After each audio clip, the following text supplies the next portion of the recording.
छात्रों के साथ पूरे प्रदेश में दिसंबर के महीने में जो कुछ हुआ है वो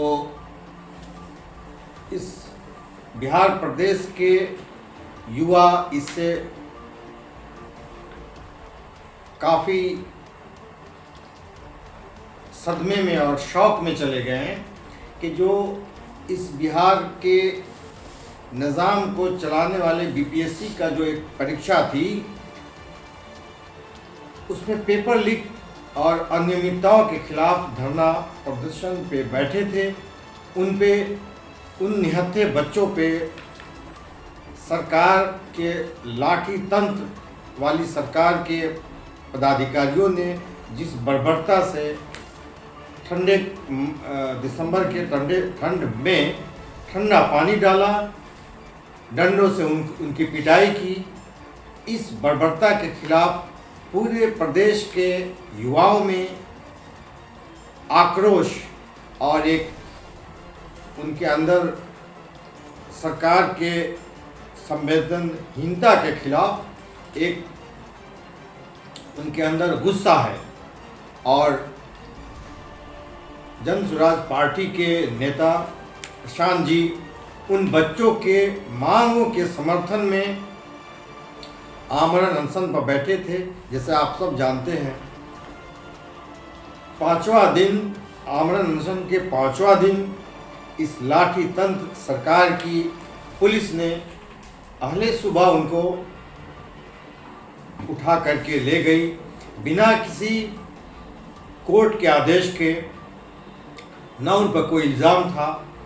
जैसा कि आप सब जानते हैं, आमरण अनशन कोई धरना प्रदर्शन नहीं होता है, उसमें किसी को भी इजाज़त नहीं है कि आमरण अनशन पर बैठे आदमी को आप कोर्ट कचहरी पे घसीटो ले जा कर के जेल में बंद करो। प्रशांत को दिन भर सड़कों पे घुमाया गया, जेल में लेके गए बेऊर, वहाँ से लोगों ने मना कर दिया जेलर ने कि नहीं, हमारे पास कोई कागज़ नहीं है, प्रमाण हम क्यों रखेंगे। एम्स में ले गए लोग और कई जगह ले गए, सब जगह डॉक्टरों ने मना कर दिया फिटनेस सर्टिफिकेट जारी करने के लिए। फिर कोर्ट में ले गए, कोर्ट में भी जज ने देखा कि इन पे तो कुछ इल्ज़ाम बनता नहीं है, उसने भी बरी कर दिया। लेकिन ये मामला थमता हुआ नहीं दिख रहा है। सरकार एकदम से असंवेदनशील बनी हुई है, निष्क्रिय बनी हुई है और इन बच्चों के साथ बात करने तक को राजी नहीं हुई। तो अब ये पूरे प्रदेश में एक सत्याग्रह का माहौल बन रहा है। लड़के प्रशांत जी की अगुवाई में पूरे प्रदेश में सत्याग्रह करने की तैयारी में है और सरकार को घेरना है, सरकार को बैक फुट पे आना होगा, इन बच्चों से बात करनी होगी। जो बीपीएससी में अनियमितताएं हैं उसके लिए जो भी दोषी हैं उनको सज़ा देना होगा और पेपर लीक जैसे गंभीर बात पे उनको आगे आकर के देखना होगा कि आखिर क्यों ऐसा हो रहा है। सिर्फ बीपीएससी नहीं, हर एक तरह के परीक्षाओं में हम रोज़ सुनते हैं कि पेपर लीक हो जा रहा है। ये शर्मिंदगी की बात है पूरे राज्य के लिए, पूरे प्रदेश के लिए, हर एक व्यक्ति हम लोगों के लिए ये अशोभनीय बात है। बच्चे मेहनत करके छोटे छोटे कमरों में रह करके, गरीब परिवार के बच्चे मेहनत करके पढ़ाई करते हैं और एग्ज़ाम से एक दिन पहले पेपर लीक हो जाता है।